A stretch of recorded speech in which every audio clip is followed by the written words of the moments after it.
Hi everyone. Today we're talking about a dream. A dream that has captivated scientists for nearly a century. It's a story about building a star on Earth. Imagine a power source. One that uses fuel from seawater. One that produces no greenhouse gases. No long-lived radioactive waste. A power so clean, so vast, It could change human civilization forever. This isn't science fiction. This is the story of fusion energy. Look around you. Listen to the hum of our world, the lights in our cities, the screens in our hands, the vehicles on our roads. All of it runs on energy. For centuries, we have burned things to get it. Wood, coal, oil, and gas. We filled our skies with smoke. We changed the very climate of our planet. Then we learned to split the atom. A process called nuclear fission. It was incredibly powerful, but it came with a heavy price. The risk of accidents and a legacy of radioactive waste that remains dangerous for thousands of years. We have been living on borrowed time, using energy sources that are finite, or dangerous, or dirty. We have been searching for a better way. A final answer to our energy needs, and for inspiration, we looked up. To the sun. Our sun is a gigantic fusion reactor. It has been burning for 4.5 billion years. It will continue to burn for billions more. Every second, it releases more energy, than humanity has used in its entire history. It does this through the power of fusion. So what is it? Imagine the very heart of the sun, a place of unimaginable pressure, unthinkable heat. 15 million degrees Celsius. Here, gravity is a relentless crusher. It takes the most common element in the universe, hydrogen. It squeezes these tiny atoms so hard, they have no choice but to merge. To fuse together, 2 hydrogen atoms become 1 helium atom. But something strange happens in that moment. The new helium atom is slightly lighter than the 2 hydrogen atoms that made it. A tiny bit of matter has vanished. So where did it go? It was converted into pure energy, a flash of light and heat, governed by the most famous equation in science, E equals mc squared. This simple formula says that matter and energy are 2 sides of the same coin. You can turn a tiny amount of matter into a tremendous amount of energy. This is the secret of the stars. It is the engine of the cosmos. And it is the dream we are trying to capture. The ultimate challenge for our species. To build a star in a bottle. The quest began in the 1950s. Scientists knew the theory, but bringing it to Earth seemed impossible. How do you recreate the center of the sun? We don't have the gravity of a star, so we needed to use something else, extreme heat. To achieve fusion on Earth, we need to heat a gas to unbelievable temperatures. Not 15 million degrees, but over 100 million degrees Celsius. 6 times hotter than the sun's core. At this temperature, matter changes. It becomes a new state.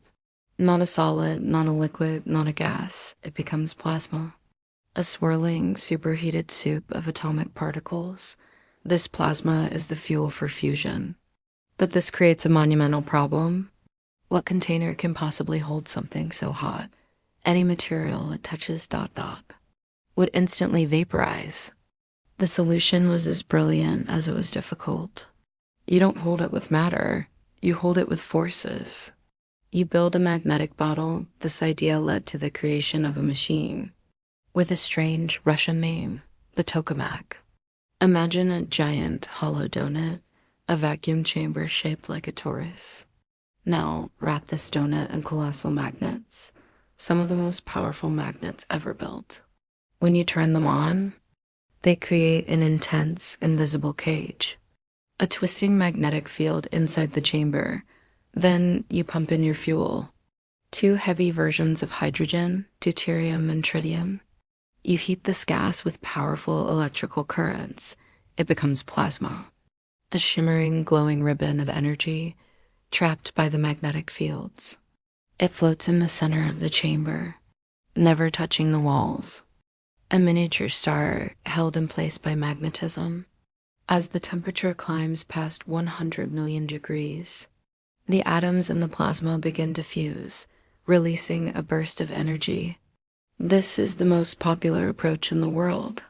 For decades, scientists have built bigger and better tokamaks, each one pushing the boundaries of what is possible.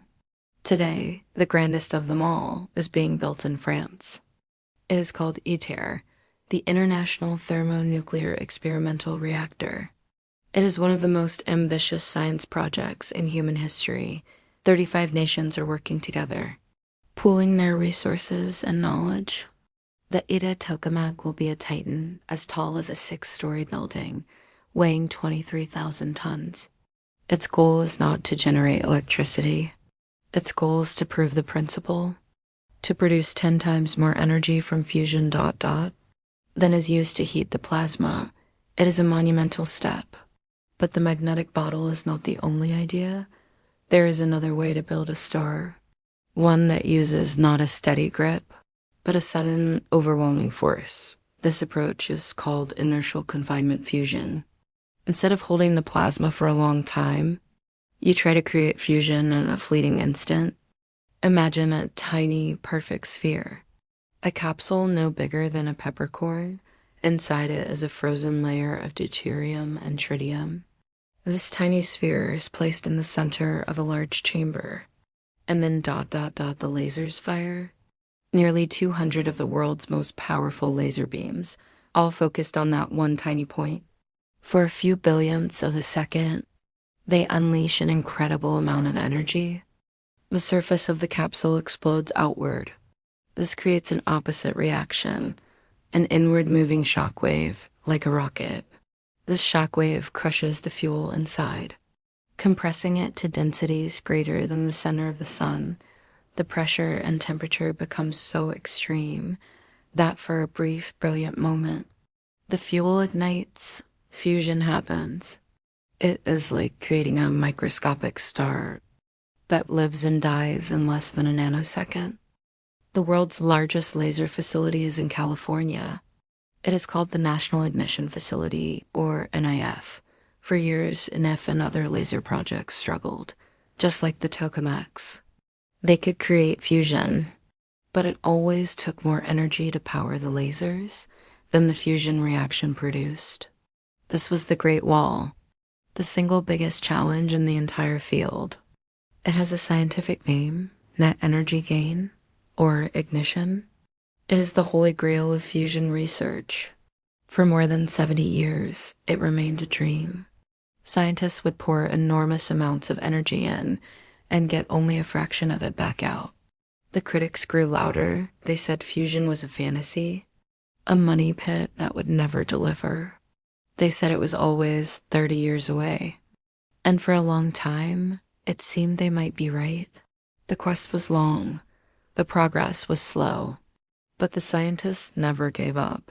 They refined their machines, tweaked their experiments, believing that one day they would break through. Then, in the cold of December 2022, ... history was made. At the National Ignition Facility, the team prepared for another shot.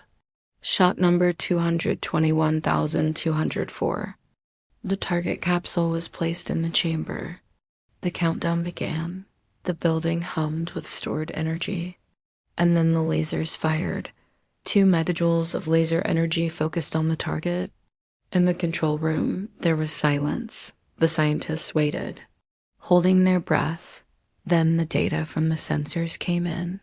The fusion reaction had not produced a little energy. It had produced 3 megajoules. For the first time in history ... a fusion reaction had produced more energy than the laser energy delivered to the target. It was ignition. A cheer erupted in the control room. Decades of work had led to this single moment. The wall had been breached. It was proof. Proof that a star could be built on Earth. The news sent a shockwave through the scientific world. It was a monumental achievement, a turning point in the human story. But it was only the beginning. The energy produced was still small, barely enough to boil a few kettles of water, and the NIF is not a power plant. It can only fire its lasers a few times a day.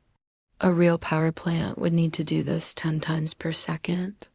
The road ahead is still long and difficult, but something has fundamentally changed. The question is no longer if fusion can work. The question is now when and how. This breakthrough has ignited a new race. Private companies are now entering the field. Dozens of startups backed by billions of dollars.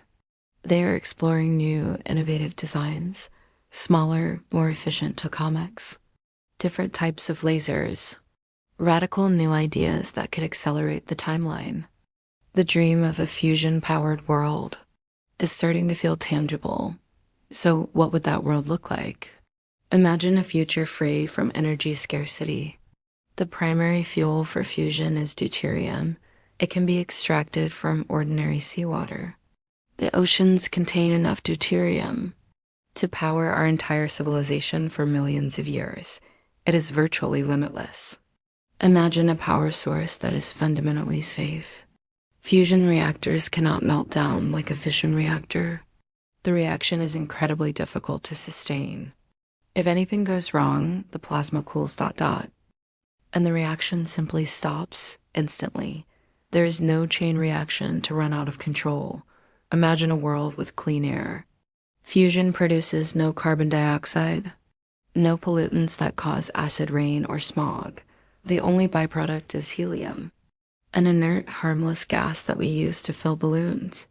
A fusion power plant would be a quiet neighbor, silently turning water into clean, abundant electricity. This power could lift nations out of poverty. It could desalinate seawater to turn deserts green. It could produce clean hydrogen to power our cars and planes.